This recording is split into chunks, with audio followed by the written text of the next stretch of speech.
Inside Moscow's upper house of parliament, Russian Foreign Minister Sergei Lavrov stands before rows of senators, his voice measured, the tone at once formal and accusatory. The chamber is quiet, the camera slowly settling on his expression as he begins outlining Moscow's view of Europe's role in the conflict in Ukraine. Observers inside the hall glance toward him, and even the chair of the upper house, Valentina Matvienko, listens with the solemn posture that this moment demands. Russia's political establishment has gathered not for ceremony, but for what Lavrov describes as a strategic briefing on the national foreign policy results of the year. The conflict in Ukraine dominates every word, and although the war has raged for years, the diplomatic discussions continue to evolve rapidly. The atmosphere in the hall feels charged, not with emotion, but with purpose.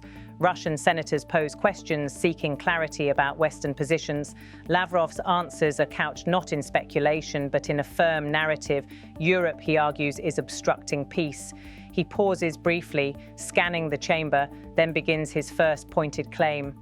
London, the leadership of the European Commission in Brussels and most NATO and EU member states take an openly destructive position on the Ukrainian issue.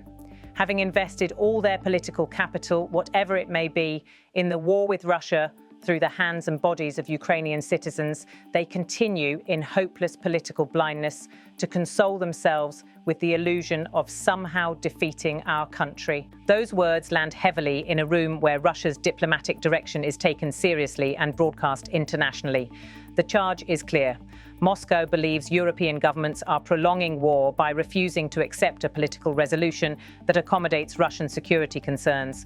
Lavrov's language, describing Europe as investing political capital through the hands and bodies of Ukrainians, underscores the Russian claim that Ukraine has become a proxy battleground manipulated by Western capitals.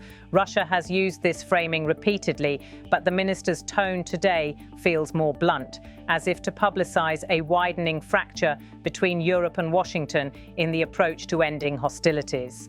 As the camera widens, showing senators listening attentively, Lavrov shifts to discuss a proposal that, according to him, originated from Washington. The proposal I quoted from the American side to ensure all of Ukraine's international obligations regarding human and religious rights was redone in the European interpretation.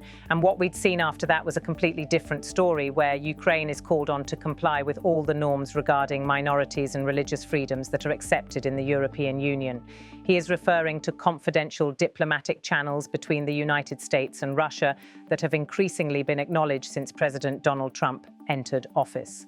Trump's administration, unlike previous Western leadership, has attempted to broker direct discussions, an approach that has drawn both criticism and curiosity in European capitals. Lavrov's accusations here suggest Europe does not simply resist American proposals, but rewrites them, altering the substance of negotiations. In Moscow's interpretation, European conditions represent ideological pressure on Kyiv to align with EU principles, while Russia insists the conflict must be solved by addressing fundamental grievances that preceded the WBR. Lavrov continues focusing on what he calls growing impatience in Washington. He notes that the White House now understands the roots of the conflict.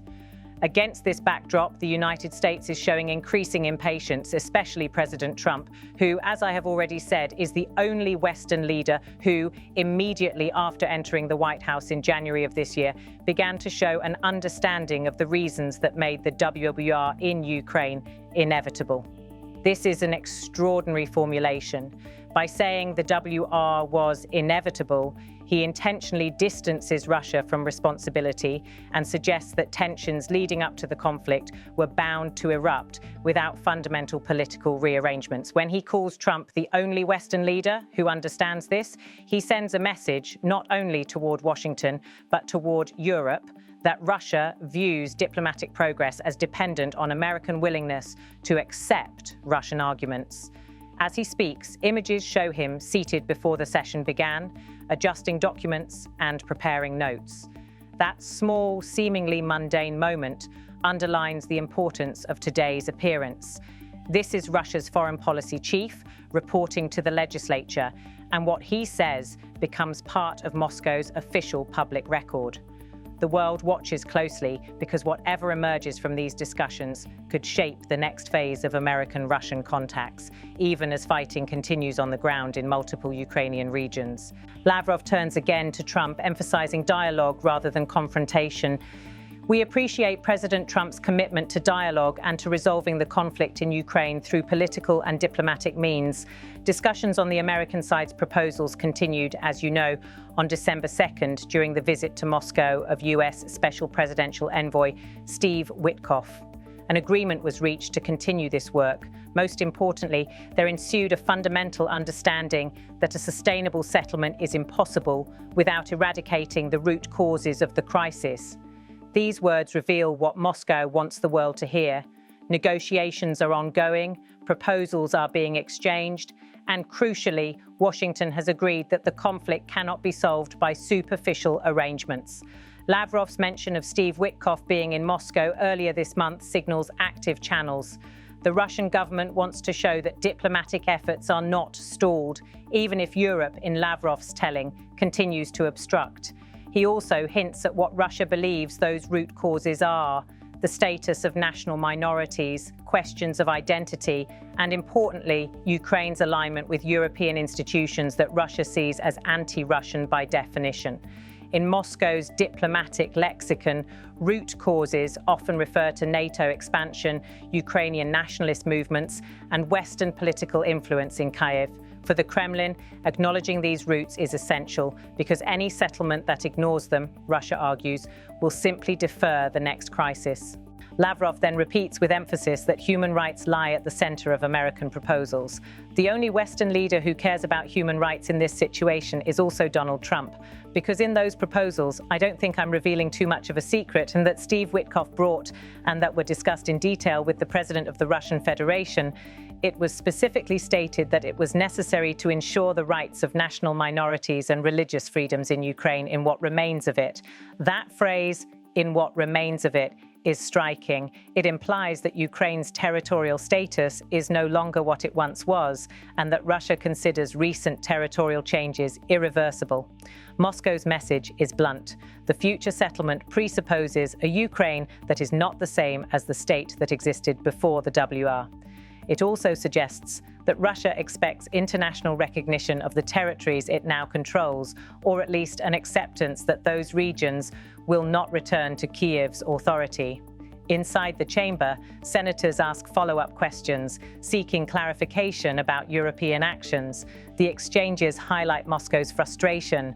European governments, Lavrov claims, avoid addressing minority rights and instead focus on pressuring Kyiv to conform to EU standards rather than negotiating peace based on political realities.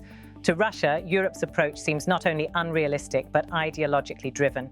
At the same time, Lavrov notes growing divergence between Europe and the United States. Europe, he says, has doubled down on a military-first strategy. Washington, by contrast, appears willing to discuss political architecture and legal guarantees for communities living inside Ukrainian territory.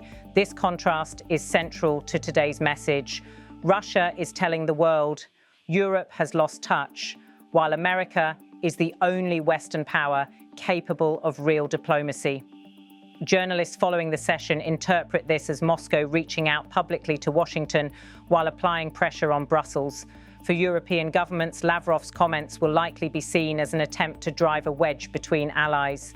But there is a deeper significance.